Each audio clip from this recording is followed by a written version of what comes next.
มันมีปัญหาเลยกีฬาสิทธิ์อันผมนังแดงหาบ่ให้เจ้าลง YouTube บ่ให้ติดต่อเด้อบ่ให้เจ้าบ่ได้ย้อนให้เจ้าเอาลงจาก YouTube กับนังแดงหั่นนะบ่มีเหตุผลหยังมันเป็นส่วนตัวบ่อยากให้ลงบ่อยากให้ลงมีแต่เบิดเท่านั้นแหละ somebody about bot อันนี้อันสำหรับนังแดงรูปเจ้าลงบ่ให้เกี่ยวของเด้อเอาให้เพิ่นลง Facebook มีรูปเพิ่นบ่ให้มีหยังเลยนะให้บอกให้เจ้าไว้นะเขาบ่ได้อนุญาตเจ้าให้เจ้าลงแล้วบ่ได้เกี่ยวของบ่ใช่มีชื่อมีนามกับนางแดงคือว่าข่อยยกบอกเจ้าละกับทีมเจ้านะถึงเบาเวียงผู้ซื้อซิดแน่ผู้ซื้อซิดนะแล้วก็ทีมเจ้านั่นแหละบ่ซื้อคนนะให้เศร้ากับนางแดงนะ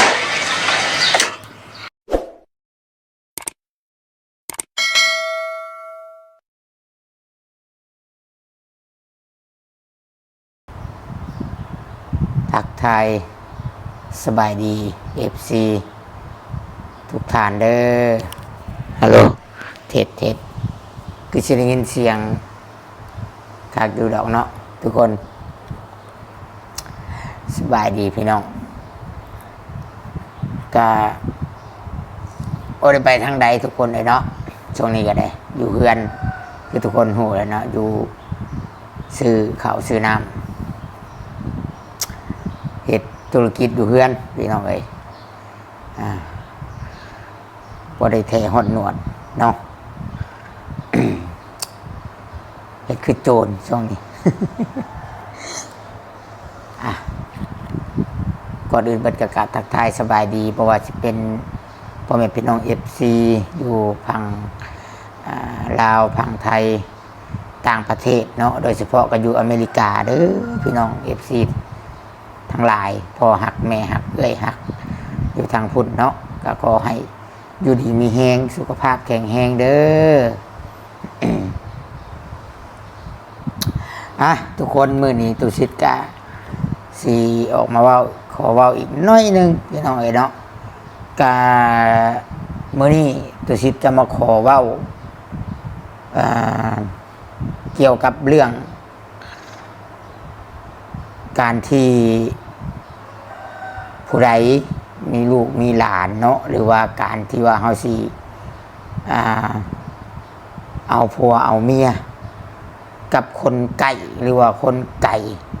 เนาะให้เบิ่งคักๆเนาะเฮาสิแต่ตัวชิดสิมาว่ามาล้มลิ้นนำกันเนาะเพื่อให้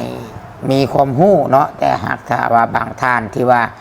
จังใดอยากเพิ่มเติมเสริมเข้ามาก็ได้พี่น้องเอ้ยเนาะคอมเมนต์มาหาตุสิทธิ์แล้วก็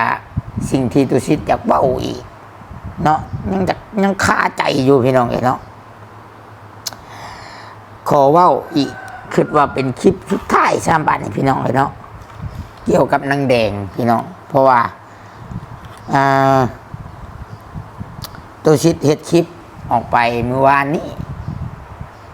แล้วก็มี FC เนาะหรือว่ามีผู้ที่บ่มักบ่ฮักตุสิทธิ์ก็บ่ได้สนใจดอกพี่น้องตุสิทธิ์เฉยอยู่บ่วนบ่ได้อยากวนดอกเนาะเพราะว่าคนที่บ่มักบ่ฮักเฮาก็คือเว้าได้ต่อให้เฮาสิเอาเหตุผล108,000ประการหรือว่าเฮ็ดดีทำใดอยากเป็นเทวดาองค์ใดก็คนที่หวานมันบ่มักบ่ฮักในตัวเฮานะในใดก็คือเก่าพี่น้องแต่ว่าเนาะตุสิทธิ์สิออกมาเว้าเรื่องนี้น้อยนึงที่ว่าเพิ่นว่าตุสิทธิ์นี่เป็นคนขี้ตัวเป็นคนโกหกเนาะ เป็นคนกุเรื่องเว้าบ่มีสัจจะอีกอย่างทำนองนี้ประมาณนี้พี่น้องแล้วก็เกี่ยวกับเรื่องน้องแดงหันว่าตุสิทธิ์นี่ที่ว่าเรื่องน้องแดงเอาผัวแล้วก็ที่ผัวน้องแดงห้ามเนาะบ่เอิ้นเน็ตพอหักเนาะเอิ้นผัวพี่น้องเพราะว่าเราเพราะว่าน้องแต่น้องตุกเด้เนาะ เพิ่นบอกพี่น้องว่าเพิ่นเอาเป็นผัวเป็นเมียข้างแน่เนาะนี่แหละถึงต่อที่ให้แบบว่าอยากให้เป็นความลับซำใดแต่คือว่าเนี่ยความลับ มันบ่มีในโลกดอกพี่น้องเนาะแต่ข่อยขอย้ำว่าในสิ่งที่ข่อยเว้าข่อยบ่ได้อิจฉายันลื่นหรือว่าบังเบียดอหย่างน้องแดงได้ผัวข่อยก็ดีใจน้ำเนาะดีใจน้ำทุกสิ่งทุกอย่างดีใจน้ำหลายๆเนาะพี่น้องเนาะและบัดนี้ตัวซิดบ่ได้เว้าลอยๆบ่ได้เว้ากุเรื่องบ่ได้เว้าอยากให้มัน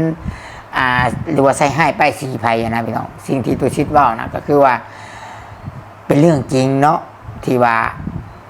ผัวน้องแดงกันส่งข่าวส่งขอความมาบอกเพิ่นบ่ได้โทรมาดอกพี่น้องเพิ่นก็ส่งขอความมาบอกว่าห้ามให้น้องแดงนี่ห้ามเอาฮู้เอาอย่างเลยนะว่าง่ายซะห้ามลงเกี่ยวกับโลกโซเชียลมันยังต่างๆนี่ห้ามเบิดเลยบายหันซะเนาะเดี๋ยวเฮาสิเว้าเป็นประเด็นเป็นวรรคไปและสิ่งที่ตุสิทธิ์เว้ามันถูกบ่หรือว่ามันผิดให้ FC พ่อแม่พี่น้องพิจารณานำกันเบิ่งเนาะพี่น้องเอ้ยเนาะว่าข้อใดที่ว่าตุสิทธิ์เว้าผิดและให้ FC คอมเมนต์มาเนาะ ถ้าหวานแมนตุสิทธิ์ก็สิยอมรับหวานแมนถ้าหวานบ่แมนแล้วมาด่าตุสิทธิ์ก็ขอคอมเมนต์คืนไปคือกันเนาะพี่น้องเอ้ยเนาะเดี๋ยวมาฟังเสียงน้ำกันเด้อพี่น้องเนาะมาฟังเสียงน้ำกันเอาเนาะเพิ่นก็ส่งมาบอกตุสิทธิ์อลีเนาะแต่ที่แรกว่าตุสิทธิ์ว่าก็คิดว่าบ่อยากเปิดเสียงให้พี่น้องฟังปัดมีซะผู้ที่มาย่อๆแยะแล้วว่าตุสิทธิ์นี่เป็นคนขี้ตัวโกหกหลอกลวงเว้าเอาซื่อเดี๋ยวมาเบิ่งหลักฐานน้ำกันข่อยสิเปิดให้ฟังตั้งใจฟังคักๆคนที่ว่าข่อยตัวเนาะพี่น้องเนาะ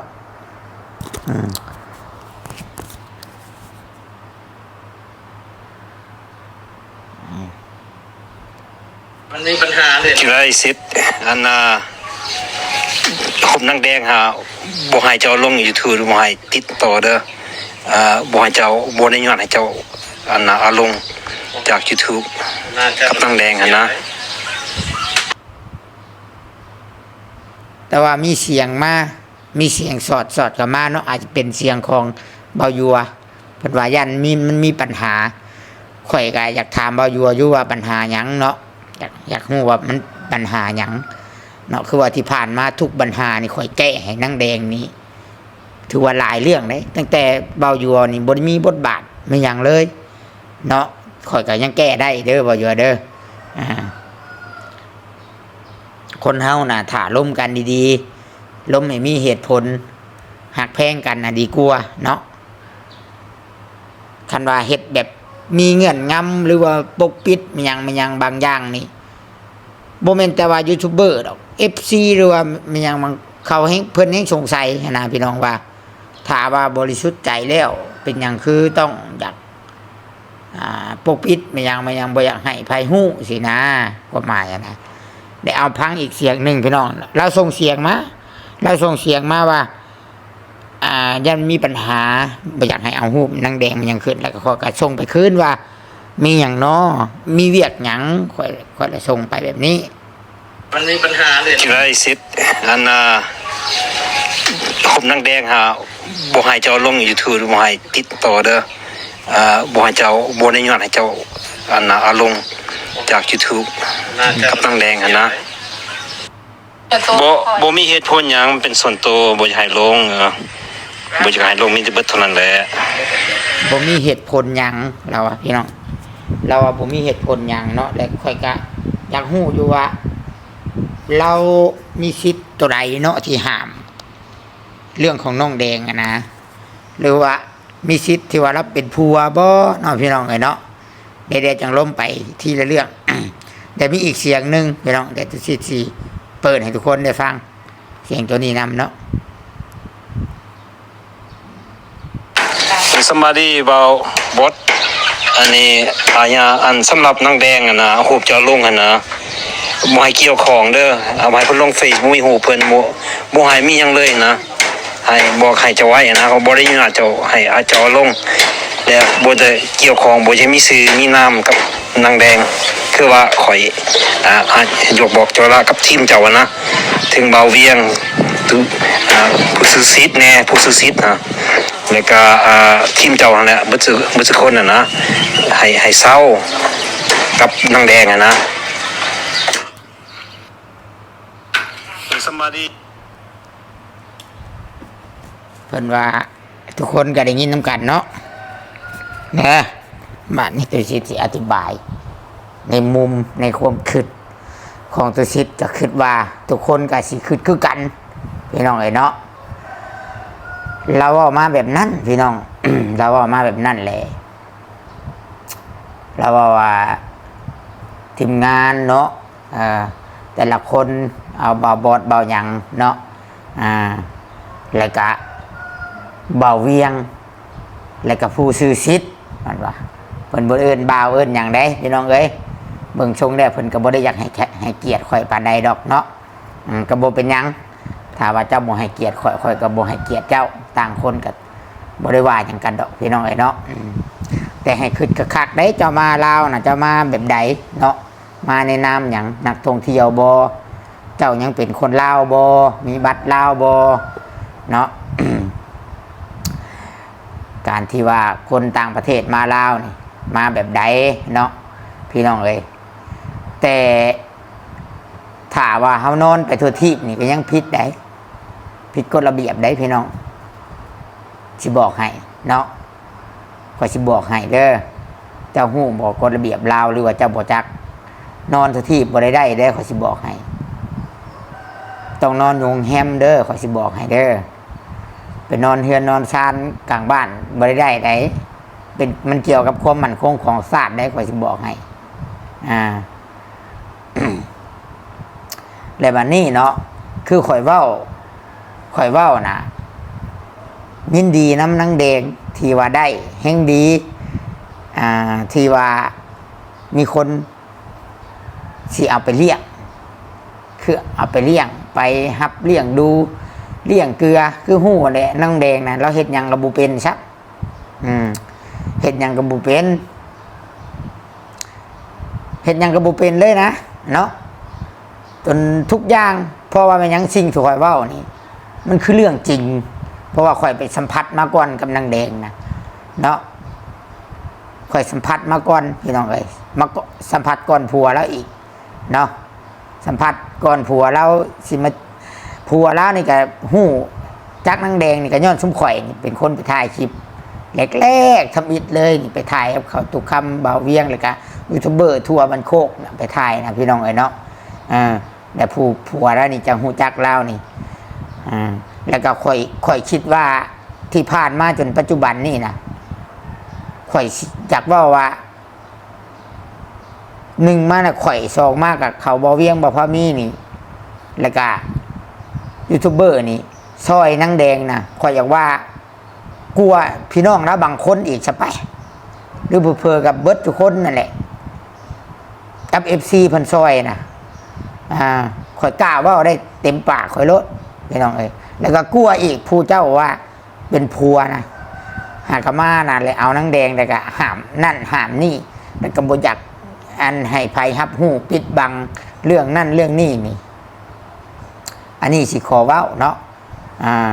เว้าในนามหักเพลงเป็นห่วงน้องแดงซ้ำน้องสาวผู้หนึ่งเด้อและคือเอาหู้เนี่ยพี่น้องแดงนี่เฮาก็บ่อยากให้โทษปานใดเนาะถึงว่าเราสิเป็นคนลืมบุญคุณกะมันขึ้นอยู่กับผู้สอนตัวสิขอว่าแจ้งแบบซี่ซะเนาะเป็นน้ำผู้บอกผู้สอนผู้รักผู้ใหญ่คนที่ว่าแบบผู้ใดมีบุญคุณต่อเฮาควรลืมหรือควรจังใดเพิ่นสิไปหรือบ่ไปก็แล้วแต่เฮาก็ควรบอกให้เพิ่นฮู้จักหับฮู้ได้ดีหรือบ่ได้ดีได้ดีก็ดีใจเฮาก็บอกเพิ่นได้ดีเด้อซั่นซี่เฮาก็ดีใจนำแต่อันนี้ เจ้าเว้าถ้าบ่นำมาอยากให้มาปิดบังบ่ให้เจ้าเว้าเรื่องนั้นเรื่องนี้อีกเนาะมันก็บ่คือเนาะเบิ่งเด้อนับแต่น้องแดงนี่ข่อยสิเว้าโลดหลอนๆแจ้งๆโลดเนาะซอยแล้วนี่ดึงเล่าออกมาจากเบาลอยอย่าสิแม่นง่ายเบาลอยอยากเอาเข้าสมโนครัวที่เจ้าฮู้บ่ญาติพี่น้องมีไผพาไปแลนเขามองให้เบาลอยเบิดทางเบายัวก็บ่ได้เฮ็ดหยังบ่กล้าเฮ็ดหยังซับ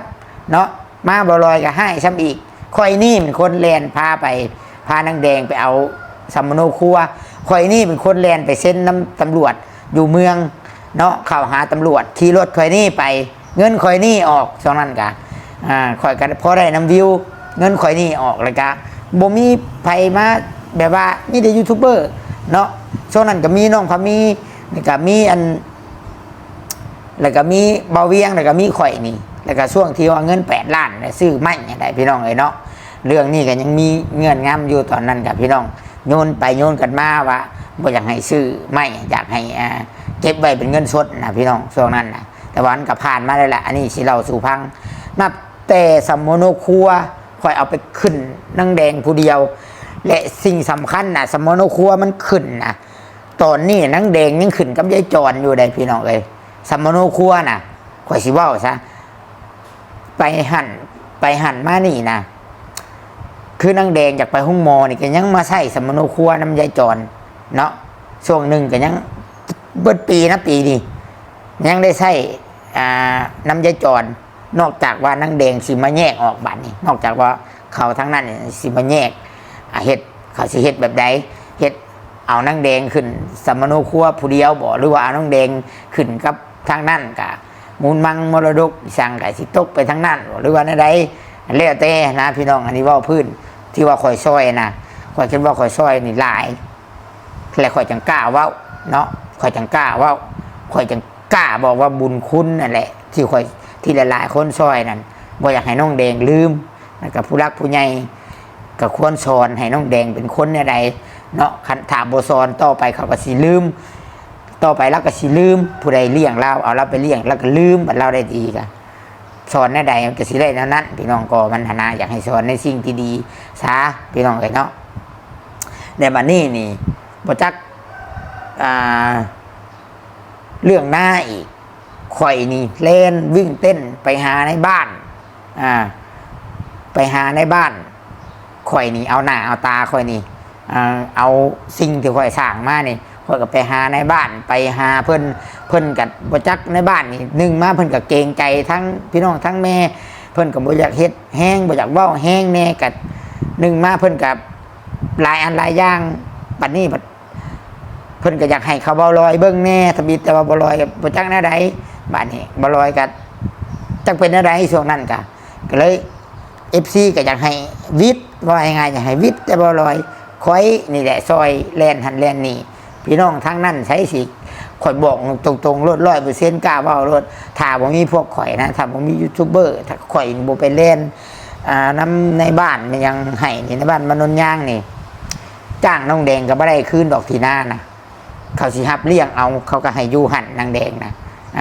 เขาก็ให้อยู่หั่นแต่ทีหน้าเขาบ่ยอมยกบ่ยอมเซ็นให้แน่นอนข่อยนี่ไปเอาปลาบุญเอารถข่อยนี่ไปแก่เอาปลาบุญไปเอาปลาบุญขึ้นมานี่ย้ำนี่แหละย้ำฝนนี่ช่วงนี้แหละพี่น้องเอ้ยพอดีแหละหอดขวบมันเลยนะไปเอาเหล้าแล้วกับไปฮับเหล้าแล้วกับ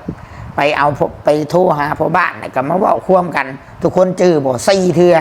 แม่นบ่ทุกคน4-5 เทื่อเพื่อสิแล้วเว้ากับบ่ลอยกะจนจ่าจากเอาผ้าพันหัวปลาบุญขึ้นเอาปลาบุญน้ำตาตกน้ำตาเฮีย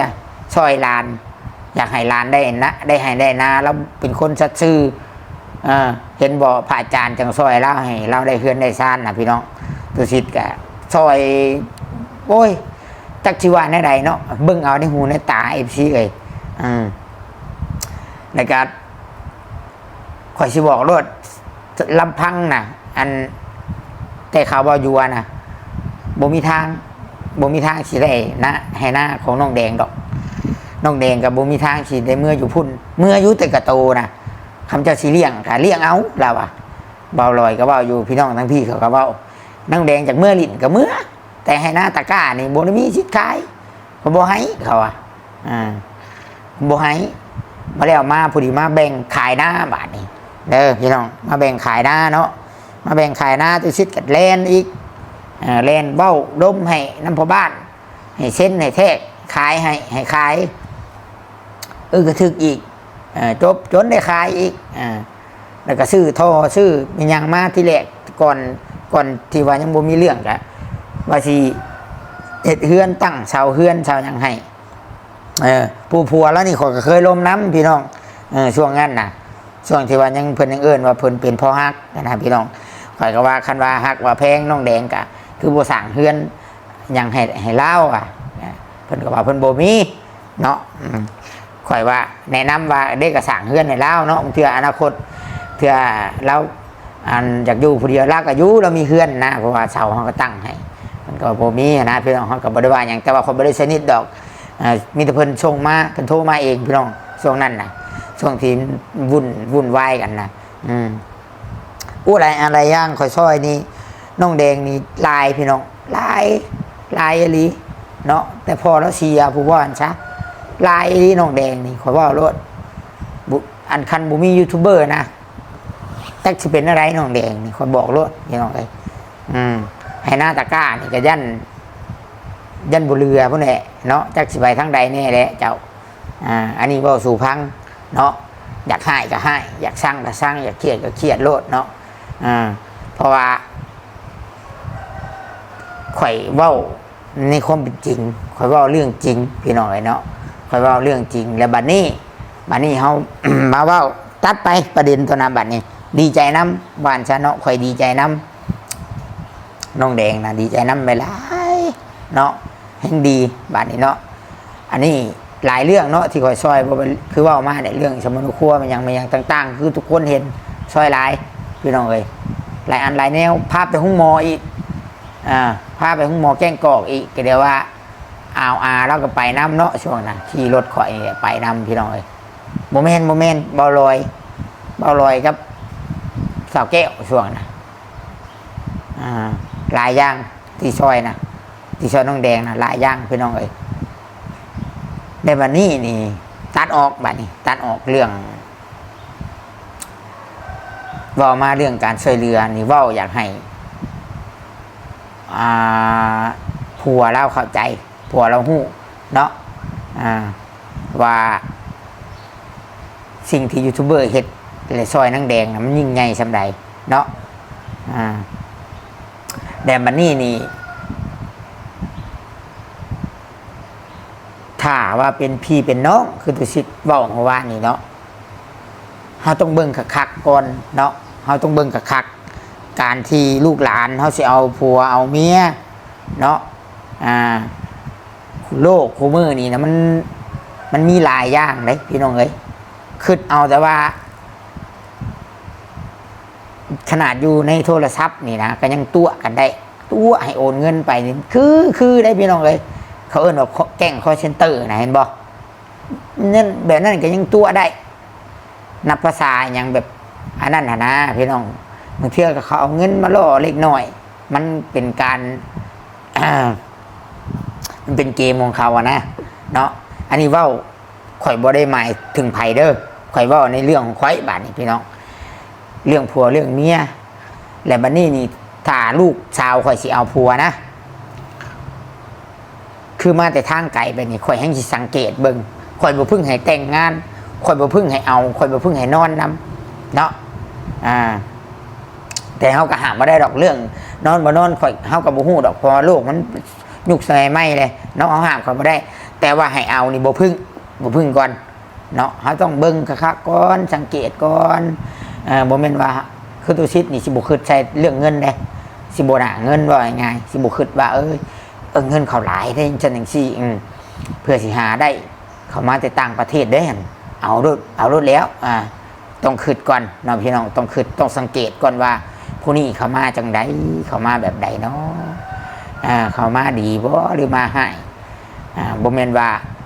เงินนี่มันก็สิมาดีเสมอไปบ่มีทางดอกพี่น้องเนาะเขาต้องเบิ่งการไกลนำสังเกตนำพี่น้องเนาะบ่ถ้าเป็นตัวซิดนะตัวซิดจะบ่พึงตัดสินใจให้เอาให้คบหาดูใจกันไปเบื้องก่อนพี่น้องเนาะแล้วบัดนี้พี่น้องแล้วบัดนี้นี่คนมาจากอเมริกานี่เนาะเท่าที่ตัวซิดฮู้แล้วก็เบิ่งข่าวเนาะบ่ได้หมายถึงไผได้หลายคนเด้อพี่น้องหลายคนฟังแล้วตัวซิดสิเว้าสิฟังบัดนี้ถ้าชาที่พ่อฮักแม่ฮักเพิ่นเล่าสู่ฟังนี่เพราะว่าประธานาธิบดีคนใหม่เนาะอันนี้ที่ตุชิดเบิ่งข่าวนี่อาจจะมีข่าวว่าแถบอาเซียเฮานี่เนาะอาเซียนเฮานี่ หรือว่าหนึ่งนั้นก็มีลาวนี่เพิ่นแบนได้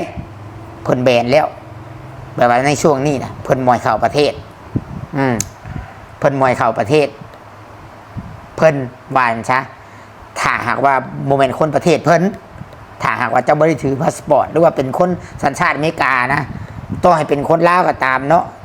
ถ้าว่าเจ้าได้สัญชาติโอเคจะมาเที่ยวจะเมื่อคืนได้เนาะแต่บัดนี้หนึ่งคนที่เฮ็ดผิดกฎหมายเรื่อยสองบ่มีบัตรเนาะยังบ่ได้เป็นคนอเมริกา100%บ่ง่ายฉันยังขอสัญชาติบ่ได้แม่นเพิ่นผลักดันกลับประเทศเพิ่นจับแล้วเพิ่นส่งคืนมาแบบถือกฎหมายส่งคืนมา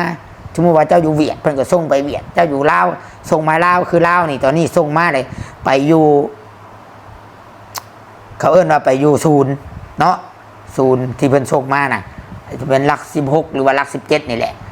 แถวๆเดินบานบ่เดินบานนั่นแหละหลัก16บ่พี่น้องเนาะวัดตุสิตก็เคยอยู่เวียงจันทน์แถวนั้นแหละเพิ่นส่งมาคืนเนาะเพิ่นส่งมาคืนเด้อพี่น้องเด้อแล้วบัดนี้บางคนน่ะบางคนตุสิตสิเว้าสิพังเนาะบางคนนี่ที่บางคนเขาเฮ็ดสิ่งผิดกฎหมายนำเนาะเขาอาจสิฆ่ากันเจาะกันชาหรือว่าฆ่าของเถื่อนและมีเงินหลายแต่ว่าบ่มีสัญชาติอเมริกาเลยผิดกฎหมายหลายบางคนเขาสิซิ่งมาก่อนเขาสิมาก่อนสิที่ถูกจับแหลกทางการบรรชงมานะพี่น้องบางคนสิกลับมาก่อนเพื่อยังเพื่อเอาเงินเอาคำที่ตัวเองหามาได้จากทางนั้นนะเพื่อบ่ให้ถูกยึดว่าจังจ้า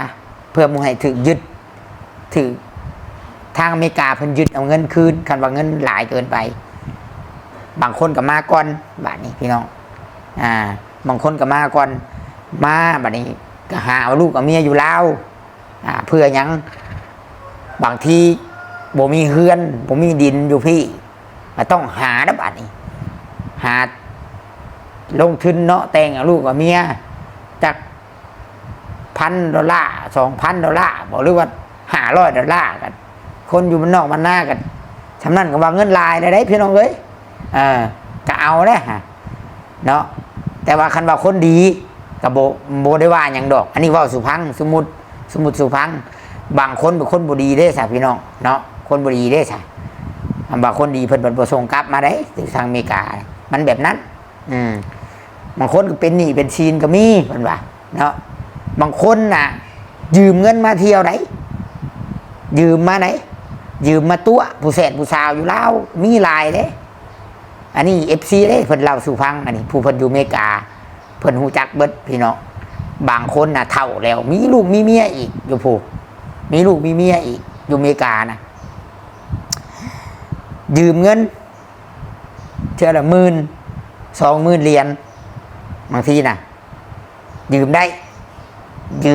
แต่ยืมมาแล้วยืมมาเที่ยวยืมมาลิ้นมันบัดหลายได้เนาะถ้ามาเป็นเงินลาวนี่สมมุติว่า10,000เหรียญกัน300,000กับ50,000 บาทเจ้าว่ามันน้อยบ่ซะพี่น้องมากกับขะดองกับยื่นในจัก50,000นั่นเด้อโอ้ยดีใจแม่นง่ายแล้วอยู่บ้านนอกบ้านนาเฮาว่าเพิ่นได้เงินหลายก็หลายอยู่หั่นแหละเนาะพี่น้องเอ้ยเนาะแต่ว่าบัดนี้นี่มาคือว่ามันแหละเขาเงินมาให้ก็มาอยู่มานอนนำพอแต่สิเบิดวิชาได้บางคนเขาก็เมื่อบัดนี้เพราะว่ามันสิเบิดหนังสือเดินทางเขาการท่องเที่ยวเขามันเบิดแหละเขาก็มื้อกลับเมื่อคืนฮอดยามมันเมื่อคืนบางคนก็แล้ววับบ่ติดต่อมาเลยแล้วเลยเงียบหายไปเลยของอยู่คนละโลกเด้เนาะคนละโลกอยู่แล้วกลางอยู่พี่กลางเว้นอยู่พุ่นกลางคืนเด้คนละโลกเฮ้ยแต่สินำได้บัดนี้บางคนอัน พี่บ้าพี่งัวแน่กันถึกตัวมันแห้งซ้ำมานำบ้าเขาไปตื้มอีกแห้งอีกพี่น้องเลยเนาะเสียสุขภาพจิตเสียมุกเสียใจเข่ากินน้ำบ่ได้ตอมใจแต่เจ้าเอาลองจ้องจ้อยไปอีกไหนเจ้าหวานของดินบ่ได้เป็นของดินบ่ได้เป็นธรรมดาได้กันลูกเอาผัวคันผู้อยู่ไกลแห้งกระเทกแห้งอันตรายคันอยู่ไกลนะพี่น้อง ถูกหรือผิดตุชิดว่านี่เนาะให้ทุกคนคิดเอาให้ทุกคนคิดเอาพี่น้องเอ๋ยเนาะกะสิประมาณนี้แหละพี่น้องเอ๋ยสิประมาณนี้แล้วก็ให้เฮาสังเกตนํกันว่าคนเฮานี่พี่น้องถ้าหากว่าบ่มีความผิดเนาะหรือว่าบ่มีความยากหรือว่าบ่มีเรื่องปิดบังเขาก็จะบ่ย่านหยังได้บ่มีการปิดอำหรือว่าบ่มีการเฮ็ดแบบลี่ซ่อนลบซ่อนเนาะถ้าว่าคนดีบริสุทธิ์บ่มีอีหยังสิให้ย่านกลัวนี่ก็บ่จำเป็นต้องย่านหยังเนาะเพราะว่าเฮาไปเที่ยวคือสมมุติคือตุสิตนี่ไปเรียนดูเวียดนี่ตุสิตก็บ่ต้องย่านหยังตุสิตอยู่5-6 ปีก็บ่ได้มีปัญหาหยังเนาะก็ปกติบ่ได้ย่านก็ถ่ายรูปโลดลง Facebook โลดมาเรียนอยู่เวียดเป็นนักเรียนอยู่เวียดถ่ายรูปลงโลดบ่ได้ย่านหยังอีกถ่ายคลิปถ่ายหยังเตะออกเตะบานไปโรงเรียนก็บ่ต้องย่านหยังเนาะอันนี้ยกตัวอย่างคือไปไทยคือกันไปไทยนี่สมมุติว่าตุสิตนี่ไปทำงานอยู่ไทยนี่มีบัตรแรงงานมาอย่างคักแน่ถูกต้องตามกฎหมายบ่ต้องย่านนายจ้างก็บ่ต้องย่านบ่ต้องรีบ่ต้องซ่อนบ่ต้องแอบอีกน้องพี่น้องว่าขอโทษกูอยากไปตลาดกูย่างไปโลดกูถือบัตรไปแม่นบอกพี่น้องแม่นพอทุกคนว่าขอโทษนำเด้อเนาะกูอยากวันเสาร์วันอาทิตย์พักงานกูอยากไปเที่ยวกูก็ไปอยากถ่ายรูปก็บ่ได้ว่าหยังเนาะอยากถ่ายคลิปก็บ่ได้ว่าหยังถ่ายลงรถนี่มาเซมทันนี่มาบิ๊กซีนี่มามุกนี่ถ่ายรูปรถนี่ถ่ายโพสต์ลงรถนี่เฮามาได้ถึงกฎหมายบ่ได้คิดย่านหยังเฮามาแบบถึงกฎหมายมีครบทุกอย่างแล้วเฮาก็บ่ได้ย่านว่าไผสิเห็นอีกบ่ได้ย่านว่าไผสิเห็นเนาะยกตัวอย่างตุสิตบาดนี่มีเมียอยู่ลาวนี่ไปเฮียนเวียดบาดนี่พี่น้องไปเฮียนดูเวียด6 ปี5 ปีปีแรกปีที่2ไปเฮียนพ่อผู้สาวเวียดอยากได้เป็นเมียบาดนี่ไปผู้เดียวบาดนี่ไปแต่งผู้เดียวเงินมีบาทนี่ไปแต่งชั้น100 ล้านเมียอยากถ่ายรูปลงเพจก็บ่ให้เมียถ่ายแล้วบาทนี่ถ่ายรูปลงโลกโซเชียลนะตุสิตเมียเวียดอยากถ่ายเพราะว่ายังตุสิตย่านเมียอยู่ลาวเห็น ตุสิตน่ะย่านเมียอยู่นี่เห็นหรือว่าย่านพี่ย่านน้องหรือว่าย่านเพราะว่ามีความผิดเด้ย่านคนเห็นก็เลยบ่อยากให้ถ่ายนี่ตุสิตยกตัวอย่างตุสิตเด้อพี่น้องเอ้ยเนาะบ่ได้เว้าใส่ไผแล้วก็บ่ได้เว้าชื่อไผสมมุติให้ฟังแต่ก็ให้ทุกคนเป็นบทเรียนเนาะอย่าเพิ่งคิดเห็นแต่เรื่องเงินเรื่องคำพี่น้องเอ้ยเนาะให้เบิ่งคักๆให้ฮู้นิสัยใจคอการกระทำของแต่ละคนที่สิเข้ามาในครอบครัวเฮาเนาะเพราะว่าเดี๋ยวมันสายเกินไปมันแก้ยากเลยจ้ะอนาคตมันสีมีแต่ความเสียหายว่าชาพี่น้องเนาะประมาณนี้แหละทุกคนมีอย่างคอมเมนต์กันเข้ามาพี่น้องแล้วก็มีเรื่องนึงตัวชิดจิว่าสุพังเรื่องสุดท้ายพี่น้องเรื่องนี้ก่อนจบคลิปเมื่อวานนี้ที่ตัวชิดเอาคลิปลงมีหมอนึงมันบ่พอใจก็บ่ฮู้ว่าไผดอกพี่น้องแต่ตัวชิดพอสิเข้าใจแล้วว่าไผพอสิเดาออกเนาะแต่วันบ่ฮู้ขึ้นเนาะหลายเทื่อแล้วพี่น้องหลายเทื่อแล้วหลายเทื่อแล้วเนาะพอฮู้อยู่หรอกว่าแม่นไผเพิ่นคอมเมนต์มาว่าบ่มีสัจจะเพิ่นว่าใช้ว่าสิเซาเฮ็ด YouTube เพิ่นว่าก็อยากถามว่าเจ้าเป็นเจ้าของ YouTube บ่อยากให้เซาไปบอกเจ้าของ YouTube มันบอกให้ข่อยเซาเนาะอยู่ไผอยู่มันอยากฝากบอกโลดบางเทื่อเบิ่งคลิปข่อยพี่น้องมันเป็น FC ข่อยอยู่แต่มันเป็น FC แบบ FC สายแบบอยากเชือกหรือว่าอยากถ่าจะโจมตีถามว่าหันว่านี่มีวิวขึ้นในนั้นก็เต็กพี่น้องเพิ่นสิคู่ขาข่อยอีกได้พี่น้องเอ้ยเพิ่นว่าเพิ่นสิคู่ขาข่อยเพิ่นว่า มึงไปมุกมึงระวังรถเพิ่นว่าเพิ่นว่าเพิ่นน่ะเป็นคนไทยเพิ่นเบี่ยงประเด็นไหนเพิ่นแผนชูงไหนเพิ่นในคอมเมนต์นะแต่ว่ามันลบออกมันแผนชูงมันเบี่ยงประเด็นข่อยว่ามันบ่แม่นคนไทยข่อยว่าเนาะมันเบี่ยงประเด็นมันอยากให้มันอยากใส่ให้ว่าข่อยสั่งคนไทยเพิ่นว่ามึงอย่าเล่นกับคนไทยนะเขาเอาจริงนะข่อยเชื่อพี่น้องกูเชื่อเลยว่าคนไทยนะเอาจริงเอาแท้ถ่าเฮ็ดในฮักคือฮักถ่าเฮ็ดในสั่งคือสั่งข่อยนี่บ่เคยมีปัญหาคนไทยคนบอกรถเนาะเพิ่นสั่งข่อยย้อนว่าเพิ่นเป็น FC อีกผู้หนึงสิว่าซั่นซะเนาะเพิ่นเลยสั่งข่อยเพิ่นแพงผู้นั้นแต่มาสั่งข่อยพี่น้องบ่มักกันเลื่อนผ่านเนาะมึงเลื่อนผ่านไปเลยมึงไปเบิ่งคนที่มึงฮักพุ่นเนาะพี่น้องFC ข่อยคนที่ฮักข่อยมีหลายเนาะบ่พอใจไปเบิ่งคนอื่นโลดเนาะเบอร์โทรข่อยก็เอาให้เลยพี่น้องเพราะว่าถ้าบ่พอใจหยังก็โทรมาเนาะข่อยถ่ายไว้เบิดอยู่ดอกหลักฐานแคปไว้เบิดแต่ก็กำลังคิดว่าพอสิฮู้อยู่แต่กำลังสืบเพราะว่ามันถึงขั้นมันคู่ขาข่อยเลยพี่น้องเนาะแต่บ่ได้คิดย่านหรอกใครก็โลกนี้ตายเบิดเนาะในโลกนี้นะเกิดมาตายเบิด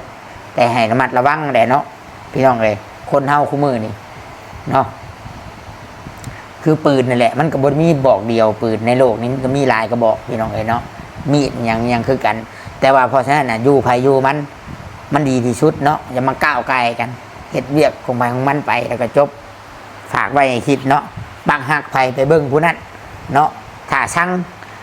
เลื่อนมาเจอนี่ตัวซิดเจอบักซิดนี่สั่งแต่บ่ต้องเบิ่งเลื่อนนี้ไปเบิ่งคนที่มักพุ่นไปโลดเนาะข่อยก็บ่ได้ว่าหยังได้แหละข่อยก็บ่ได้ไปน้ำด่าได้แหละแม่นบ่ล่ะพี่น้องประมาณนี้พี่น้องเอ้ยเนาะประมาณนี้อย่างใดก็ฝากคอมเมนต์มาในเด้อพี่น้องเด้อขอให้ทุกคนทุกท่านอยู่ดีมีแห้งพี่น้องมีสติระวังตัวเหมือนกันพี่น้องเอ้ยเนาะก็ขอให้ทุกคนทุกท่านอยู่ดีมีแห้งช่วงนี้ก็ย้ำฝนพี่น้องเอ้ยเนาะขับรถขับล่างกันระมัดระวังเด้อพี่น้องนอกถนนมืนพี่น้องเอ้ยเนาะอยู่ดีมีแห้งสบายดีพี่น้องสบายดีเนาะสบายดีทุกคน